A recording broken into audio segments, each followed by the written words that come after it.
I just like the firepower. I'm a little kid at heart.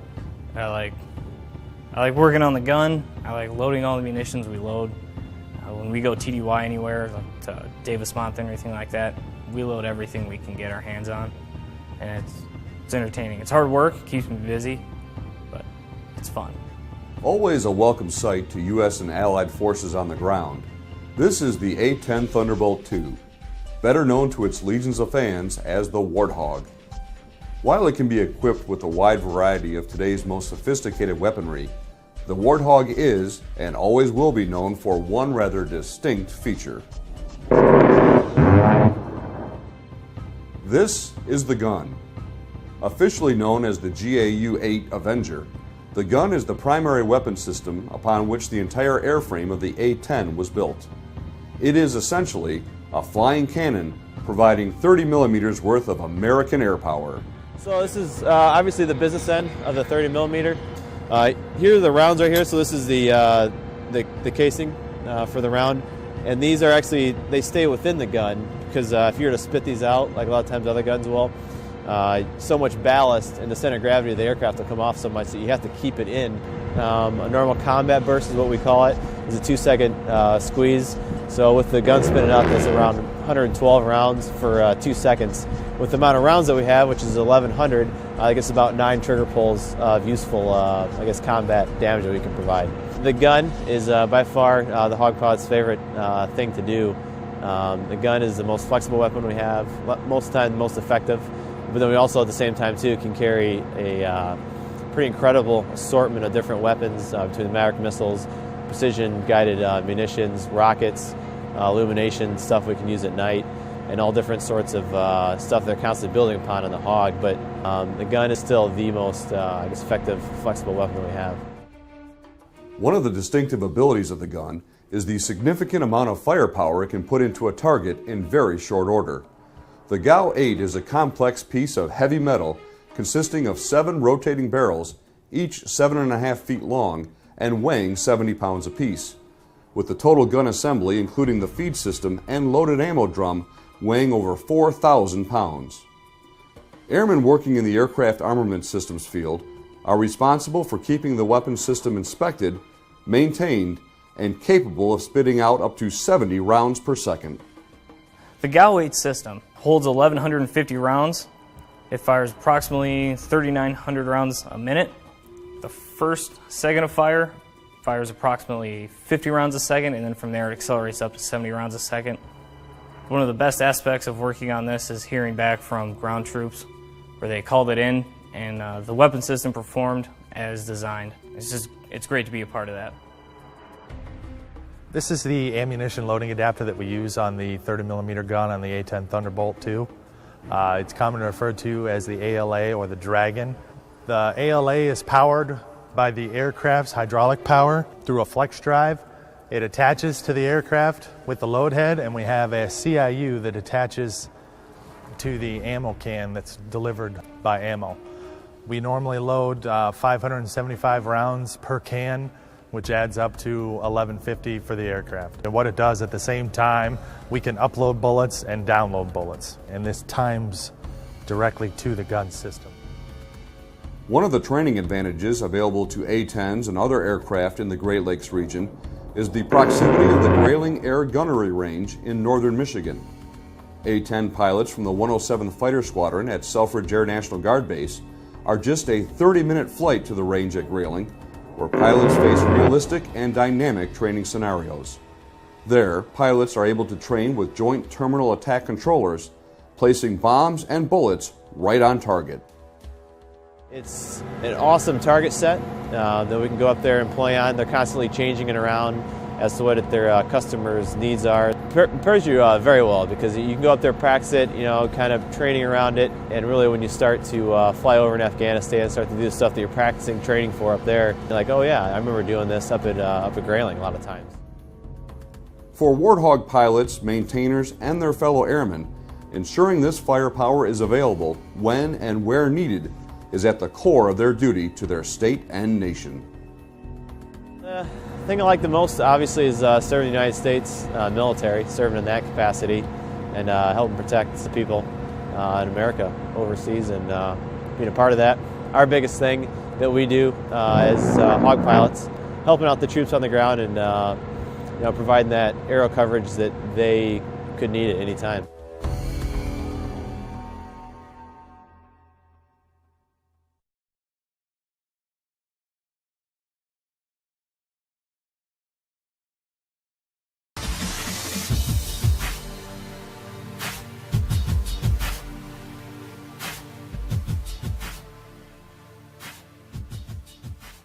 I'm Dr. Thomas McKenna. I'm a program officer at the Office of Naval Research.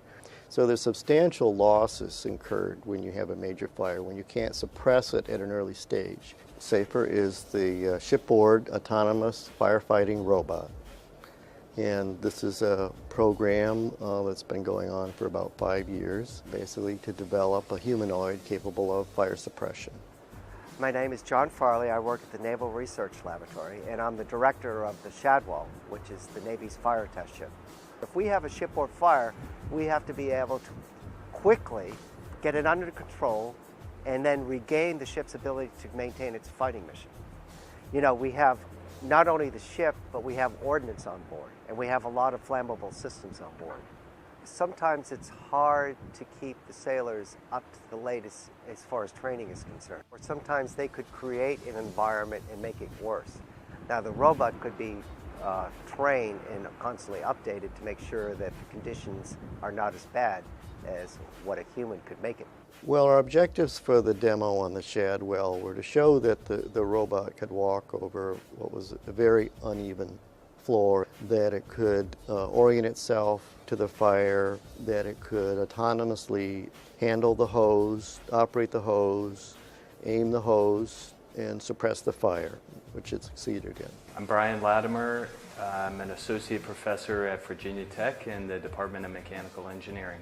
I think robots are well suited to be sent into those environments, and bipedal humanoid robots are particularly good for those applications because even in the tight, confined conditions that you might have inside of structures, these types of robots can be designed to maneuver in those conditions. SAFER is an electromechanical robot, so it's driven by batteries and all the motors are electrical. So we put a rain gear type suit on the robot just to protect it from those types of basic steam, particulate, and water drop hazards. So we have visible cameras on board the robot. We have something called a LiDAR, which is a rotating laser that gives the location of the points in the field of the view of the robot. And then lastly, we have stereoscopic thermal imaging cameras that the robot uses to detect and locate the position of a fire so that it can suppress it. We combined the notion of smart sensors in the spaces, microflyers that can fly even in smoke, go through those extremely narrow doors, that it could locate fires and operate in those hallways even in dense fire smoke. And it succeeded all those tasks. So today was the first time we came on board an actual Navy ship. We were able to do a lot of things today that we hadn't done previously, and we have a lot of hope for new advancements in the future. We have some fundamental issues in robotic mobility that we still have to address, as well as working out the human system integration issues. And we'll continue to advance the capability with better and better demonstrations. At the current time, the robot is teleoperated, so you have operators standing off with the computer console. Where we intend to go is to have a combination of natural language and gesture control. The robot has gone through amazing transition within 4 years. And I think it's a worthy investment for a long-term project. But it's going to take a lot of time, a lot of dedication. And we're working towards human-robot teams, what we call the hybrid force. Humans and robots working together.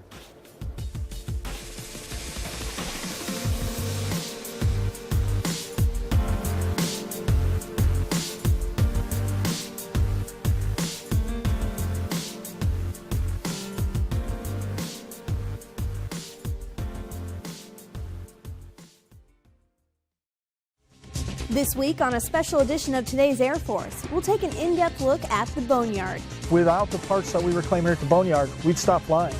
We'll meet the dedicated team that brings new life to old aircraft and hear the nostalgic stories of airmen who flew these planes decades ago. We'll have all those stories and much more right now on Today's Air Force.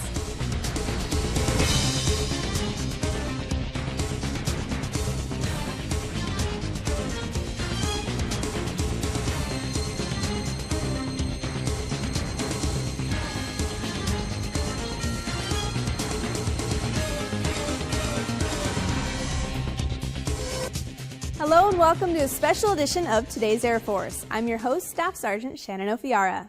On this special edition of the show, we're taking you to Tucson, Arizona for an inside look at what happens to Air Force planes after they've flown their last mission. Recycling is not a new concept for the Air Force. In fact, we've been doing it throughout our history. And getting new life out of old aircraft is the main purpose of the Aerospace Maintenance and Regeneration Group at Davis-Monthan Air Force Base.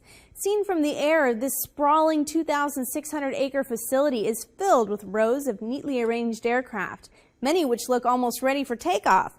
But on the ground, it's a different story. With all sorts of planes in various stages of disassembly, many of them several decades old, it's easy to see how this place got the nickname that most people know it as, the Boneyard. Tech Sergeant Nicholas Kurtz explains how the program got its start.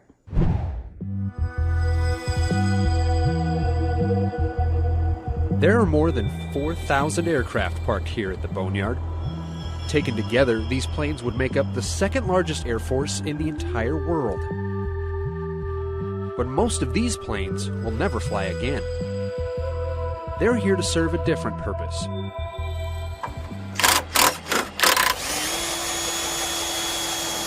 The Boneyard is where the Air Force and every other U.S. government agency sends their decommissioned airplanes to be taken apart, reused in other aircraft, or turned over to the Defense Reutilization and Marketing Office to be sold as scrap. The reclamation process at AMARG is able to extract the very last tax dollars from these aircraft after they've reached the end of their useful operational lives. It's a mission that's been helping save taxpayers money since the end of World War II. Shortly after the Second World War, there were huge quantities of surplus aircraft scattered all over the world. A lot of them were scrapped where they were in theater, depending on the types. Other airframes were identified as having value for potential future use, or there just wasn't enough capacity in the overseas theaters to dispose of them as required. So a lot of them were ferried back here. In particular to Arizona, a lot of B-17s, B-24s, and B-25s were all located here. And the 50s was kind of a unique golden age of jet flight and propeller flight. There was an enormous diversity of aircraft being used by the Air Force, some more successfully than others. So a lot of them were rapidly outclassed and made obsolete. So, entire production runs of aircraft were brought here for reclamation, like F-84s, B-36s, whereas others were brought here for storage and regeneration. A lot of B-29s were stored here after World War II, and they were pressed back into service for Korea. So up until the early 60s, AMARC was principally an Air Force facility. The Navy and the Marine Corps maintained their own facility up outside Phoenix at Litchfield Park. But that was closed up, I think, in 1962, and all those assets transferred down here. So since that time, this has been the complete storage facility for government aircraft. So you find NASA aircraft over there, you find Coast Guard aircraft, Border Patrol, Navy, Marine, Reserve units, training units. We have a lot of unique airframes here, a lot of one-of-a-kinds or few-of-a-kinds. Behind us here, there's a B-36 Peacemaker. It's special. It is the last production one ever built by Convair. Came off the assembly line in 1958, flew for 2 years, retired out in Fort Worth. It's one of only 4 existing airframes out of nearly 400 built. One of my personal favorites is the Boeing B-52A Stratofortress. It's the oldest Buff in existence, serial number 3. Third one off the production line. It was the principal test airframe and carrier mothership for the X-15 program. So nearly all of the early Gemini, Mercury, and Apollo astronauts all dropped off of our B-52A in the X-15 program. The recently deceased Neil Armstrong was a participant in that program and dropped off our airplane. So it's to my eyes, it's kind of reeking in history. I really love it. As the Air Force has evolved, so has the Boneyard. During the Cold War, America's determination to outpace the Soviet Union in the space race helped fuel an explosion of technological advancement. Almost as quickly as they were introduced, U.S. military aircraft were regularly phased out as newer aircraft flew faster, higher, and farther. The outmoded airplanes were sent here, and the Boneyard's inventory began to swell. With the Vietnam War came a renewed call for even more advanced bombers and fighters. By the time that war started to wind down in 1973, the Boneyard's fleet had reached an all-time high of more than 6,000 aircraft. Today, some 4,000 aircraft still sit in the Boneyard, in various stages of the reclamation process. But the inventory here, much like in today's Air Force, is destined to change. You know, as our Air Force becomes more and more technologically reliant, fewer and fewer different types of airframes are being produced. I would expect probably in 20 or 25 years, you'd probably see less than 1,000 aircraft over there. And looking out 40 years, there may not be a need for such a large facility. There will always be a need for the facility, but whether or not you're going to find fleets of KC-135s or fields of F-15s, probably not. You know, there's 200 some odd F-22s. You know, the F-35 hasn't even really come into full operational service yet, so I wouldn't expect to see any of them even twinkling at retirement for 35 or 40 years. You know, but there's probably several hundred of them, so it's not going to be the same vast, diverse fleet that you see now. So, you know, it is kind of the end of a golden age, you know. Over the course of its more than 60-year history here in the American Southwest, AMARG has become something of an aviation enthusiast's mecca. Wherever you go in the world, anybody who kind of is interested in aviation or airplanes at all, if you mention Tucson, you know, their eyes will go, oh, that's where the Boneyards are, right? Yeah, that's where the Boneyards are. And the Boneyards are here for a very good reason. Turns out the desert climate here in Tucson provides an ideal environment for long-term storage of these aircraft, with very little risk of corrosion or other damage from the elements. The ground we're on here is fairly unique. It's a very high calcium soil, very stable. When it's dry as it is now, it's as hard as concrete and very, very, very robust. And with the dry weather conditions here, low relative humidity year-round, very low rainfall, averaging about 6 to 8 inches a year in the region. There's nothing like tornadoes or hurricanes or that type of thing here to potentially destroy assets. So Tucson was identified as an ideal location for an active reclamation facility. And that year-round sunshine also makes this an ideal location for people to come visit and experience Air Force history in person.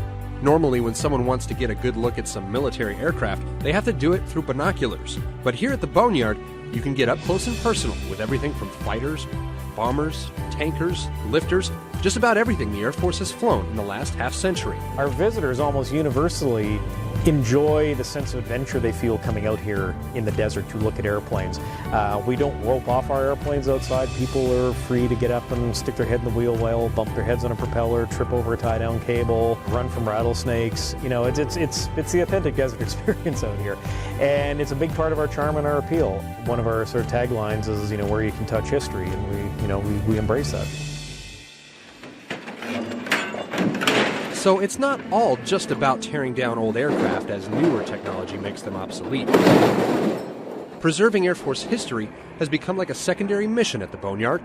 Along with the Pima Air and Space Museum right across the street, AMARG serves as a sort of monument to the accomplishments and innovations of the past, hoping to inspire America's future pilots, aircraft engineers, and astronauts. You know, our next generation of aerospace innovators, for all you know, could be wandering around here this weekend, getting that whiff of hydraulic fluid. If we can expose and encourage young people to come out and challenge themselves and find a direction through what we do here, however little, I think it's important work. Time and technology march on. The Boneyard will continue in its mission, taking custody of outdated aircraft, salvaging and reusing every part possible. But except for the small handful of aircraft that are preserved for posterity, once a certain model of jet fighter or helicopter or long-range bomber is gone, it's gone forever. A common misconception that a lot of people have with AMARC is that there's still World War II aircraft over there. We more often than you think, we do get emails or phone calls from people doing family history or have heard legend through one of their uncles or cousins that, oh yeah, there's a boneyard out in Arizona that's got all these World War II aircraft out there. So they call wondering if their grandfather's B-24 is still parked across the street there, and we have to generally explain to them, no, I'm afraid not. I mean, it was turned into beer cans probably 60 years ago. So the idea that a lot of people have is that the boneyard is really a boneyard, like a graveyard, where it's a very static kind of place where nothing happens. It's just a big, I don't know, like some hillbilly farm in the middle of Texas with 400 old tractors laying there. It's anything but, as you may have seen. It's a very heavily engaged, dynamic, busy organization that's tasked with supporting, the mission of the United States Air Force and its allies. And that's a huge amount of work. For today's Air Force from Tucson, Arizona, I'm Tech Sergeant Nicholas Kurtz. Every year, the AMARC team reclaims hundreds of millions of dollars worth of parts to support global warfighting operations. The Boneyard is one of the most cost-effective programs in the entire federal government. For every $1 spent on performing the mission at AMARC, the combination of parts reclaimed and aircraft decommissioned results in nearly $11 being returned to the Treasury, an annual return on taxpayer investment of more than $1 billion. Coming up, a look at the process aircraft go through once retired, when today's Air Force returns. I don't know what it's like. I don't know what it's like to be in a war. I don't know what it's like. I don't know what it's like to be shot at. To be put in harm's way. Put my life on the line. I don't know what it's like. But I do know no one comes back the same. No matter how tough you are, How brave, how patriotic. anybody can get hurt. And not just physically hurt. If you're a service member Or in a military family and you're feeling hopeless, you're not alone. please call this number. It's confidential and free. Your family needs you. We need you. Thank you for your service.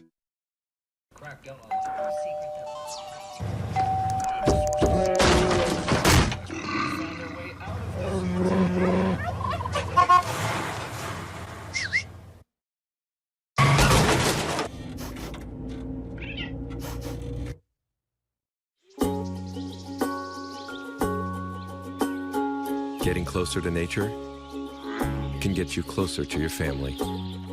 Go to discovertheforest.org.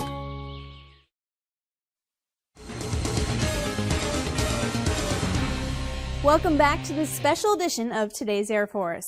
So far, we've shared a little bit about the Boneyard, its history, and its importance today to Air Force missions worldwide. Now we'll take a look at what happens to aircraft once they make that final landing at the Boneyard, and how some get a second chance. Here's the story.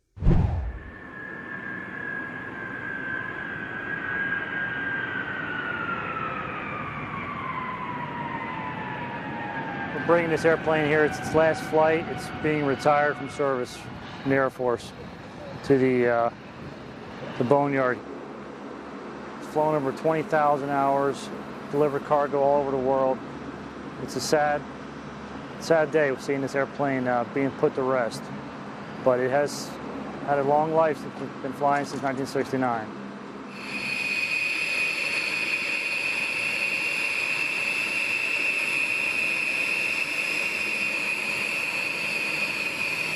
What we came here to do is deliver this two-ship of B-1s to the AMARC. We're sad to see them go. They've been great workhorses, but it's time to put them to sleep.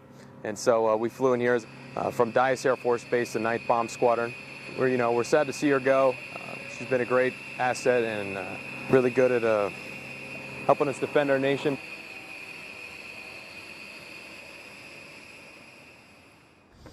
You got it, senor. One of the things that I talk about when I get a chance to talk to the employees of AMARC is I talk about what we do here. Do we store airplanes? We sure do. But that's not what's important about us for the Department of Defense. The most important thing we do is support the warfighter through different technologies and through different operations. We have 5 major processes that we do here. The first is storage, which most people are familiar with, taking an airplane, preserving it here and keeping it in the desert for future use. Our role is to preserve incoming aircraft. Well, we first started out by taping up all the seams of the engine. That's what we're working on, the B-52 back here behind me. And then after that, we sprayed the first coat of rubberized coating, basically to prevent dust and bird intrusion from getting into the engines and trying to keep them as clean as possible. Most people think we store aircraft just to get rid of them later, but a large number of the aircraft go through what's called regeneration, where we will take them and we will return them to flyable status in order to use them for different programs. For example, we're regenerating F-4s that are used as drones so that our pilots can shoot live missiles at them to identify whether or not they would have been able to hit a target in combat. These aircraft that were produced in 66, 67, 68, 69, you're rebuilding an aircraft that was made almost 40 years ago and has spent the last 20 years sitting in the desert in storage. So it's a tremendous task to take that airplane out of the desert, rebuild it, and then get it back into flying shape. At least 40% of what we use to regenerate this aircraft will come from another F-4 that's sitting out in the desert. Each and every day we reclaim about 50 parts off of the aircraft here and send them to keep the aircraft fleet that they have right now current and flying. We have tons of great parts out here and no sense in letting them go to waste. So 90% of the stuff we pull is just as good as anything as a brand new part. It's just dirty. There's very few parts that I've pulled since I've been out here that were deemed bad. There is a savings of dollars when we reclaim parts from here at the boneyard, but that's not actually the biggest benefit. The biggest benefit is the largest number of parts we reclaim cannot be bought. There we go, and that's our job in a nutshell. And therefore, if without the parts that we reclaim here at the boneyard, we'd stop flying. So it's not as much about money, it's about mission. And the mission would stop if we stop reclaiming parts from here. Yep, that's it. Yeah. For the most part, we just pull parts and send them in all day, you know, one after another. It's a great job.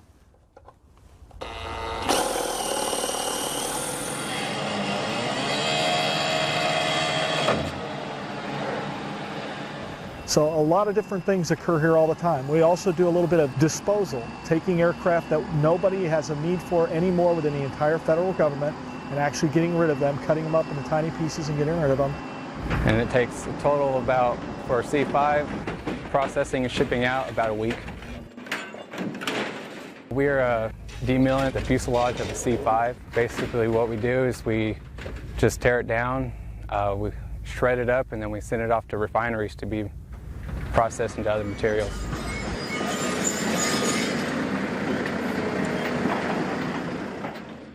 I can see we're driving down the road and some of the aircraft and missing wings and missing the canopy. They think, yeah, it's a junkyard or the boneyard. Yeah, but they don't realize that missing wing might be flying in another aircraft.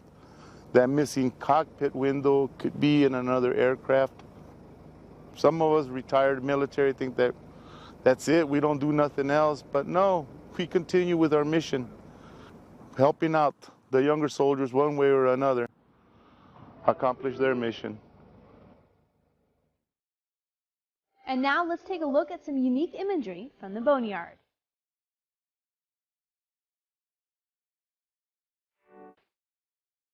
The Boeing YAL Airborne Laser Testbed Weapons System now sits decommissioned at the 309th Aerospace Maintenance and Regeneration Group at Davis-Monthan Air Force Base, Arizona. A C-5 Galaxy aircraft sits motionless while clouds pass overhead as it waits to be taken apart.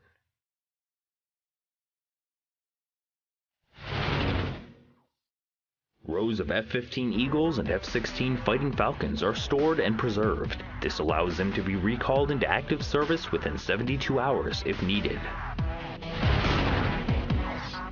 The F-4 Phantom II, which served as the principal air superiority fighter for the Air Force for over 20 years, has been a resident of the Boneyard since 1996. And that's Photos from the Boneyard. I'm Staff Sergeant Michael Brady. Coming up, we'll meet airmen who flew these aircraft and their special connection with the boneyard when today's Air Force returns.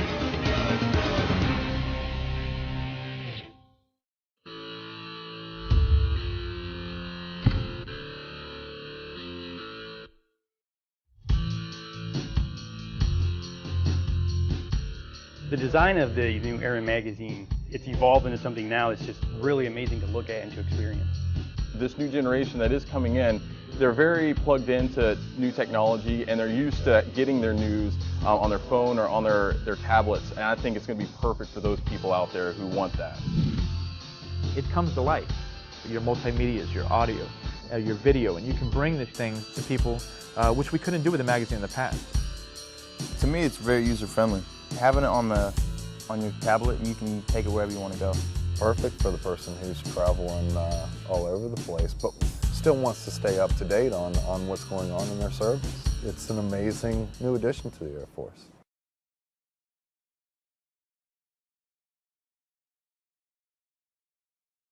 Environmental management systems empower pollution prevention. They empower us to know what is disposable and what is reusable. To rethink what we already do, but with a renewed purpose. And they remind us how all the small things can equal big results. Helping us build a better world one day at a time. With EMS to light the way, each one of us can make a world of difference. EMS. Conserve today. Secure tomorrow. Blue Acts of Green.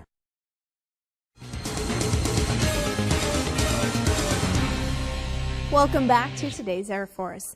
As we've been learning, the Aerospace Maintenance and Regeneration Group has an important mission to not only store and preserve aircraft, but also aircraft regeneration, maintenance, and parts reclamation. But the lifeblood of the Boneyard is the dedicated team charged with accomplishing this mission. So let's head to their office.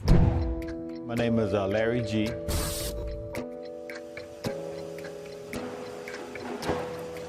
Right now you're in the F4, a drone production hangar. A drone is an unmanned aircraft that is flown by a man on the ground by way of radar and radio signals. We produced our F4C models and F4E models to become full-scale aerial targets. We tear them apart, then we put them back together, we make them flyable. We take 2 flights to produce it, and then we send it to Mojave, where it receives a drone package and becomes a full-scale target. It's a tremendous task, but we have had several aircraft come through here where members are working on them, used to crew them. My aircraft actually came through here. I actually missed the aircraft tail number 1197. I crewed it while I was at Clark Air Base.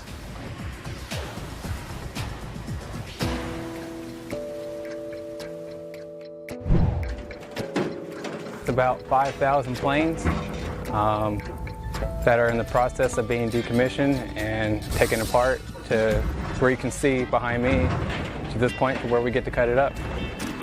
We're demilling the fuselage of a C-5. Basically what we do is we just tear it down, shred it up, and then we send it off to refineries to be processed into other materials. Right here, the C-5 here takes about 4 days of work to cut down and to process. Just what we do is we shred it down and then we just ship it to refineries. And I just cut it into areas that I feel like it would be easiest for me to handle. I just break it.